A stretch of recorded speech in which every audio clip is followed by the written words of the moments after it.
ప్రకటించడం జరిగింది. అయితే ఈ బడ్జెట్లో యువతకి ముఖ్యంగా దేశంలో యువతకి పెద్దపీట వేయడం జరిగింది. ఏ విధంగా అంటే ఎంఎస్ఎంఈ రంగాన్ని అభివృద్ధి చేయడానికి ప్రత్యేకమైన నిధులు కేటాయించారు.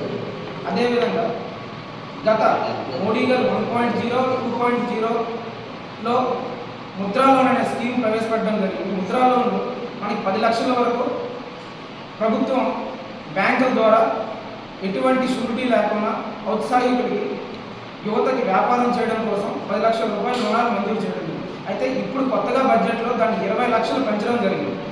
అంటే ఉచితంగా మనకి ఎటువంటి షూరిటీ లేకుండా యువతకి ఉపాధి కలిగించడం కోసం ప్రత్యేకమైన దృష్టి పెట్టింది భారత ప్రభుత్వం.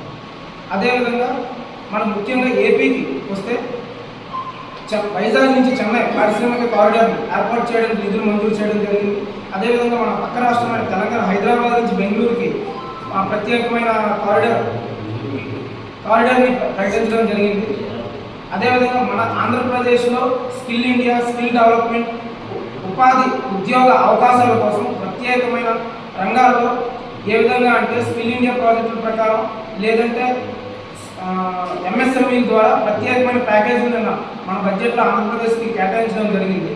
ముఖ్యంగా ఇందులో వ్యవసాయ రంగంలో అయితే దేశవ్యాప్తంగా 1.52 లక్షల కోట్లు వ్యవసాయ రంగానికి అనుబంధ సంస్థలకి కేటాయించడం జరిగింది.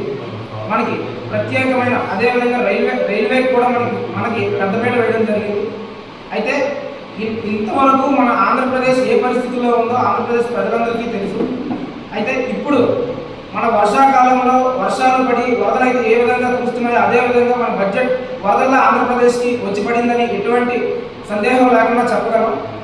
నిన్న ప్రత్యేకంగా మన ఆంధ్రప్రదేశ్ సెషన్స్లో కూడా గౌరవ ముఖ్యమంత్రి వర్యులు, ఉప ముఖ్యమంత్రి వర్యులు పవన్ కళ్యాణ్ గారు కూడా నరేంద్ర మోడీ గారికి ప్రత్యేకమైన ధన్యవాదాలు తెలపడం జరిగింది. మేము ఆంధ్రప్రదేశ్ తరఫున భారతీయ జనతా యువ మోర్చా తరఫున కూడా నరేంద్ర మోడీ గారికి, ఆర్థిక మంత్రి నిర్మలా సీతారామన్ గారికి ప్రత్యేకమైన ధన్యవాదాలు